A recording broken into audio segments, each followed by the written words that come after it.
Hey everyone, I'm John, aka Bellissimo, and I'm the product lead for personalization and events here on the League dev team. Let's not waste any time and get into some of the things that we have planned for 2021. With over 150 champions in League, there are a lot of mains to make skins for. So in 2020, we stepped up the number of skins that we ship each year in hopes that champion mains would no longer have to wait years between skins. But that doesn't mean our work is done. There are still some champions who haven't gotten a skin in a while.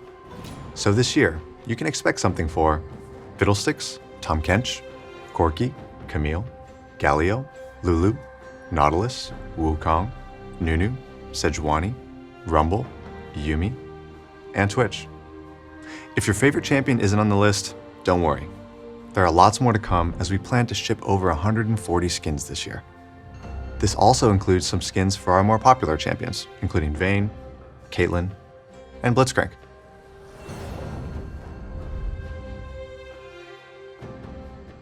For any given thematic, there's only so many champions that really make sense in that world.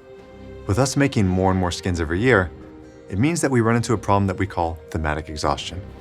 This means that we've either run out of champions that work well in a thematic, or players show their lack of interest through purchase rate, play rate, and feedback.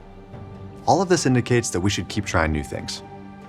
We'll still be revisiting some of our most popular thematics this year, like Project and Battle Academia, but we also want to explore new worlds. In February, we'll be celebrating Lunar New Year with a brand new thematic, set in 2057, the Year of the Ox. Lunar Beast is a world where futuristic cityscapes and ancient temples collide.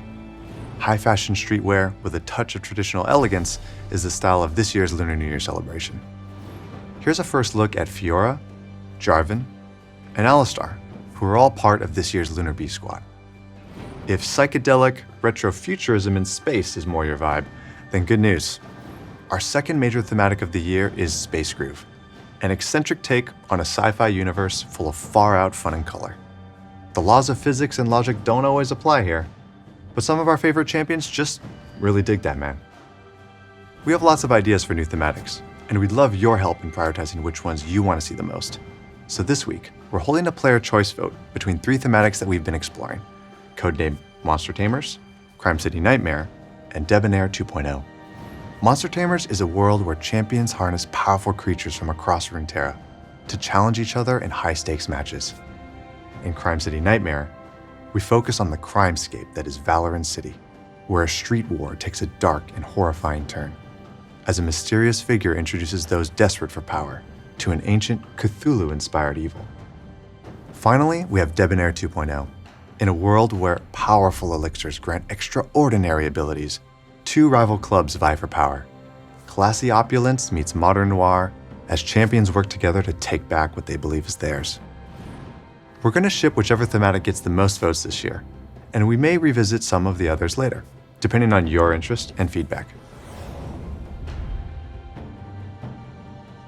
We've been working to improve events on League, and this year, there are 3 main areas we want to focus on. For starters, we're going to keep running featured game modes alongside every major event. One of our biggest learnings last year was that players most actively played modes that amplify champion fantasies. For example, in Earth, we amplify fantasies by asking, what if my champion could cast all the time? Or in One for All, we ask, what if my champion got to stack with itself? We believe that there are other interesting ways to amplify champion fantasies, and we'll be exploring a new mode in 2021, as well as bringing back our existing roster of rotating game modes. The second area we'd like to focus on is the event pass system. 2020 was a crazy year, and while we were able to ship a lot of content, we weren't able to get to some of the event pass changes that we were hoping to. We think clarity and ease of experience can improve a lot, and we'll be sharing more details on our plans to revamp the system in the first half of this year. Finally, one of the things that made Spirit Blossom stand out from other events was that it was centered around the lore of Runeterra. We've gotten feedback that you want to see Runeterra stories move forward, the world evolve, and League's champions continue their journeys. At the end of Spirit Blossom, Ahri and Yasuo left Ionia on an adventure to Bilgewater. Their story will continue in The Ruined King, a League of Legends story. But things aren't going to end there. Viego's back, and we'll be following his path of destruction in League PC later this year. Where will the ruination spread next? Who can stand up to the Ruined King? and who will fall. Thanks so much for watching. The only reason we get to do any of this cool stuff is because of your continued support. So on behalf of the League Dev team, thank you.